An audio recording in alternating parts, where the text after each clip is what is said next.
Wes is the main protagonist of Pokemon Colosseum, released for the GameCube in 2003. Wes is a nameable character who lives in the Ori region alongside his Umbreon and Espeon, who have been with him for quite some time before the events of the games. He was a member of Team Snagem at some point, but later left and stole their Snag Machine to rid the region of Shadow Pokemon, being created by Cypher, another organization found in the Ori region. Along the way, he is joined by Rui, another nameable character who can see if a Pokemon is Shadow or not through some unexplained psychic powers. Wes is not this character's sole default name. Other options given in English are Seth and Thomas, both of which show up as names in random battles in the battle mode. Seth also serves as his default name in German copies of the game, while Thomas is also an option for him in Italian. In French, his primary name is Michael, which would later become the English default name of the hero in Pokemon XD. In French, Michael is named Florent instead. The two heroes also share a default name of Vincent in the French versions. None of Rui's default names are anything notable, though all but two of them end in vowels, so there's that.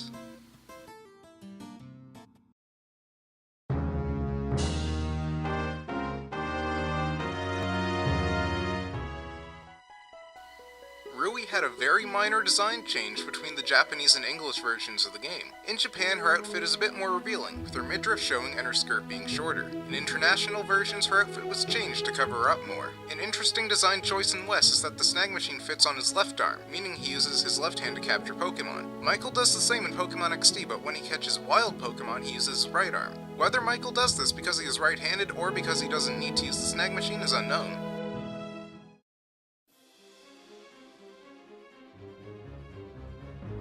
One rumor going around about Pokemon XD is that Greevil was not originally going to be the main antagonist of the game, but Wes was. It should be noted that there is no evidence in-game, nor has it been discussed by the game's developers, so it may be entirely fabricated. The plotline states that Wes would have battled Evis in order to take him out as the leader of Cypher, and use Cypher to push the Shadow Pokemon project further. Stealing the Snag Machine was part of a ruse to make him look like a good guy, and also likely to prevent others from snagging Shadow Pokemon away from Cypher. Part of the rumor states that the devs changed it because it would have devalued Pokemon Colosseum's story, and by extension Wes's character, and partially because it was too dark for a Pokemon game. Are you tired of slowly battling with Pokemon to purify them? Are you out of money from buying scents to purify your Pokemon? Do you want to do something else while you purify your Pokemon? If you said yes to any of these questions, come on down to Agate Village. What you need to do is walk down towards this ledge and unplug the controller, making sure you are holding the stick down when you unplug it. When you plug it back in, hold the control stick up. Once this is done, return the controller to the neutral position and you're good to go. It's that simple. No more needing to actually play the game to purify Pokemon. Since walking with Pokemon decreases the heart gauge and this ledge registers the exploit as different steps, you don't need to do a thing for your Pokemon to become purified. Results may vary depending on Pokemon nature. Some Pokemon will indeed purify faster by sense and battles. See your local nurse Joy for more information.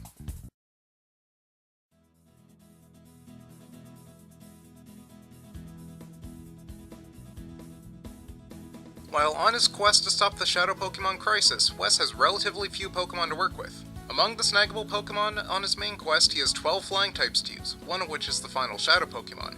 There are 11 normal type Pokemon, one of which loses its normal type when it evolves, and 8 of which are pure normal type. He only has 1 ghost type to use, as well as only 2 poison types, both of which are dual typed. Between Colosseum, Ruby, and Sapphire, the only Generation 2 Pokemon unavailable are Unknown, Lugia, and everyone related to Generation 1 Pokemon, aside from Hitmontop, Umbreon, and Espeon. The only Generation 2 Pokemon obtainable in both Colosseum and Ruby and Sapphire are Slugma, Skarmory, and Heracross. Among the 48 total Shadow Pokemon, only 7 of them are from Hoenn, in addition to a Gift Plusle obtained later on. Several obtainable Pokemon in XD are shared with Colosseum. It is possible to evolve the starter Eevee into Umbreon or Espeon, the starters in Colosseum. 11 Shadow Pokemon are shared. It should be noted that all of them, aside from Makuhita, are in a different evolutionary stage in each game. 4 Pokemon from Pokespots in XD are available as Shadow Pokemon in Colosseum, as are all 3 Pokemon obtainable from Duking's trades. To add everything up, that is 19 shared Pokemon lines between the two games, which is roughly 40% of Colosseum's entire roster.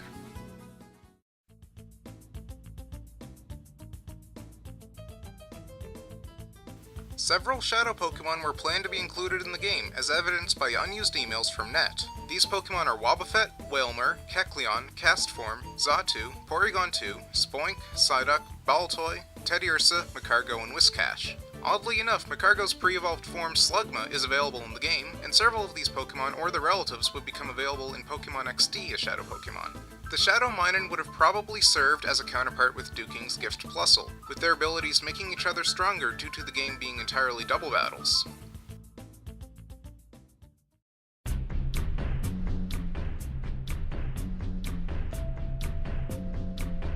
In Japan, there were a few Pokemon released via e-reader cards. These Pokemon were Scizor, Togepi, and Mareep, who are all in their shadow states and must be purified like the others. Notably, Togepi and Mareep are rendered redundant because of their evolved forms being available in the main game. The Japanese bonus disc also allowed for Celebi and Pikachu to be added to the game. On the English bonus disc, Jirachi is available instead.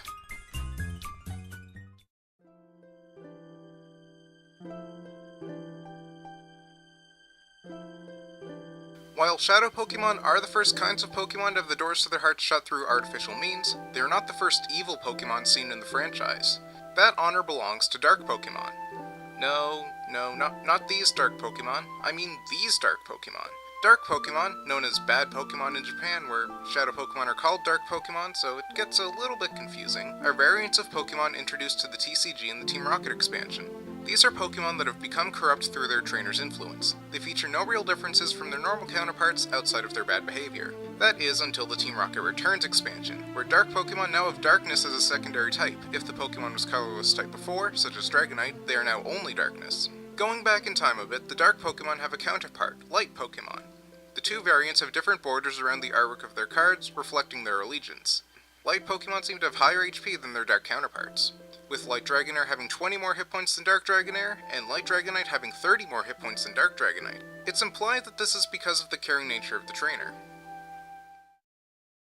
Today's random useless trivial fact that you could have gone your whole life without knowing is the fact that when Wes and Rui enter an elevator, Rui's in front when they enter. When they leave, Wes is now in front. Now let's throw in a freebie. Whenever you snag a Cypher Admin or Gonzap's Shadow Pokemon, in future battles, they will have a replacement for it. When you fight Fine at the end, a character who is framing Wes for assault, his team, aside from Shadow Togetic, consists of a replacement Pokemon used by Gonzap and the Cypher Admins.